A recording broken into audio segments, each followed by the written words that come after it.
I'm lost in this place. Hi, I'm Bryce Texan. I'm a junior at the University of San Diego.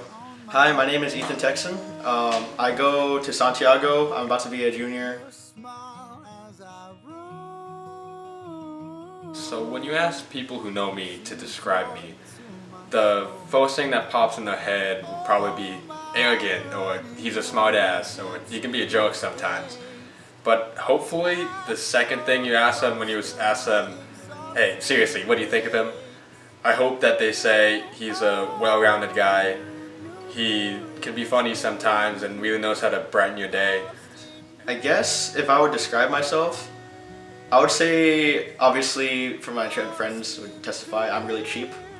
But I am a hard worker, and yeah, I guess I'm just motivated to do what I put myself to.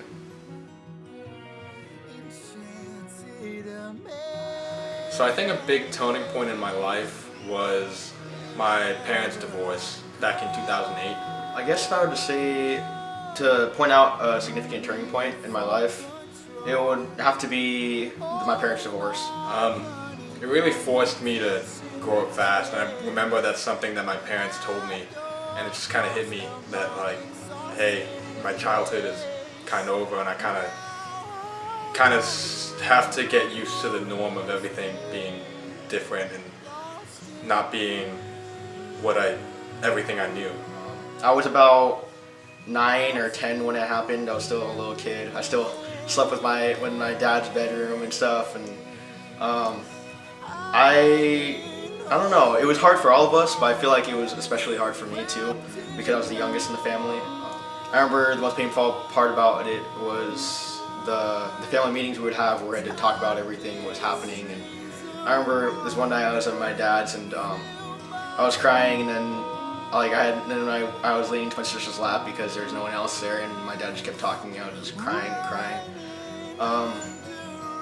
So yeah, that was a pretty big low in my life so far. When we were growing up, we were taught about discipline, you know, those typical Asian households, and how parents should be strict and tough and practice tough love.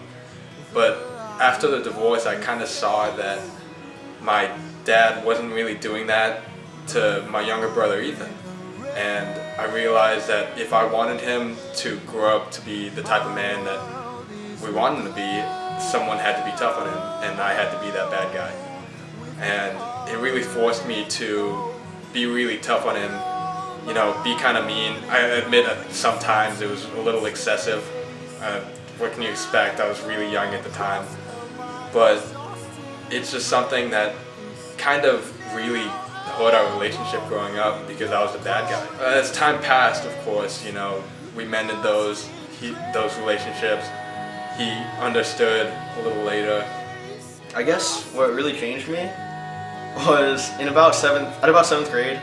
I started to, I'm sure a lot of people don't know about this about me, but I started to get this crush on a girl in 7th grade, and there's this song. This is so embarrassing. There's a song called "Baby Blue Eyes" by Rocket to the Moon. It was one of the first songs I learned guitar, and I thought to myself in my 7th grade mind, hey, if I learn this song, might be impressed, and then, yeah, all this stuff. So next thing that happens, I tell my sister, hey, I might want to learn guitar. And then little did I know, she went up to the lead guitarist of the church band, and he was like, hey, my brother wants to learn guitar. And then he was like, oh really, go to practice. I thought to myself, okay, I guess I'm trapped, I have to learn guitar now. So that Friday I went to practice, learned some chords, and I guess it just took off for me. I loved the people there, I loved being there, and I loved playing music. After the divorce, I honestly can say that our family has grown a lot closer than what we were before. And I think that was a huge turning point in my life because it made me realize that family isn't some set stereotype of parents are together, family dinner around a table, no TV. That's never been our family, and I can say that our family is probably the strongest one I've ever seen. I love our untraditional family because we found a way to grow close and still show love rather than having to say it. And I think through that and through Christ, we really grew together and were able to come out of those dark times just better people on the other side, and I'm really thankful for that. Now that I think about it, if that divorce had not happened, I would not have the family I have now. I wouldn't be the person I would be today. I wouldn't have God at all, I'm convinced, and I would just be a terrible person. What seemed to be tragedy and a broken family, but I'm now realize that that was a huge blessing. I think what inspires me most is the debt I feel to other people. I see God in other people constantly, even those who seem flawed or seem like they're just unliked, I guess. I love connecting with other people and serving them and helping them as much as I can.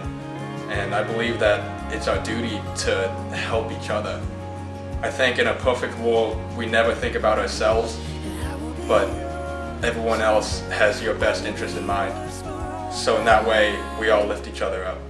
I guess what inspires me is seeing new people come to faith and me helping them get to where they need to be. Because I know when I first joined youth ministry and became involved with the church, there were people there for me who helped me guide me through it, and I want to be that kind of person to other people. So when I see people start to develop a faith and become more involved and love to come to church and be part of youth ministry, that just like gives me a little tingle in my heart and makes you feel like we've done something right. To be specific, what really inspires me is my 3 baby cousins, Melissa, Leah, and Brielle. I believe Alyssa was born in 2008, and when I started getting close to her and started to see her, I realized that, hey, I want to be someone that she looks up to. And as the years went by, Leah and Brielle were born, and they have brought so much joy into my life that I just want to make this world as great as possible for them. Other people that inspire me are my family, of course. I believe that it is my duty to make the Texan name a very household name, whether it be through the field of business or through philanthropy or community service or anything, to just bring honor to the Texan name. My priest at my church gave this little parable in one of his homilies that really stuck with me, and it's probably one of the most memorable homilies that I remember. He gave this little parable about when blacksmiths make their steel, they need to keep putting it through the fire and cooling it, putting it through the fire and cooling it. And when he concluded by saying that the strongest metals are the ones that have been put through the fire repeatedly. So even though you've been through this fire, all the conflict in your life repeatedly, and you've gotten out, you gotten back in, and no matter how much you put back in, you're going to come out a stronger metal. You're going to be a better person, and just these times might suck, but just know that you're going to be a better person and that you should just live for the future. So a little advice from me. I would say pursue what you love relentlessly. Be willing to commit and give all of yourself to what you love. And don't be afraid of getting hurt. Of course it sucks getting hurt, but it sucks more living a life of what if.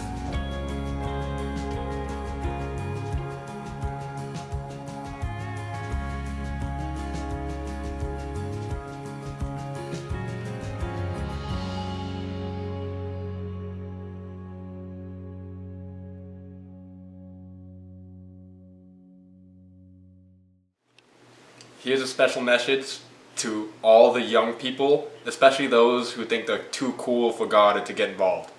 You're wrong.